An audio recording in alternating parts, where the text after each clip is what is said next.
खेरियल तिरछी टोपी, ढिल्लो गल्लो, लुमका दींदड़ लाकेट भल्लो, अच्छी शर्ट मथा तो पाती, कारी जैकेट, पर्स कुल्हे में कारो, अखियूं कारियूं कजरारियूं, चेहरो उजरो साफ, जंहिं बि ॾिठो थिया तंहिंजा सारा ॾोह गुनाह माफ़।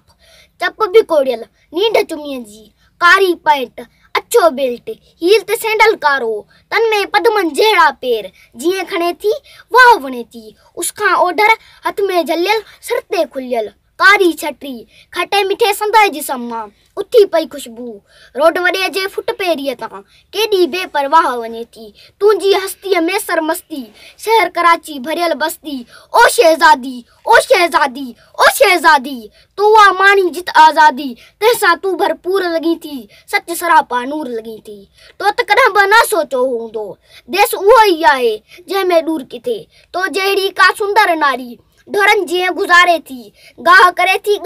थी, धनवारे थी वर पारे थी, घरदारीअ में ॻी वञे थी, सारा ॾुखड़ा सही वञे थी, सबके खाराए आख़िर में पाण बि मानी भोर चखे थी, घर सुम्हारे पोइ सुम्हे थी, ॿार उथनि था हूअ उथे थी, कॾहिं न पूरी निंड करे थी, रोज़ विलोड़ा साॻिया चाॾीअ मंझि विझे थी, सुठो थियो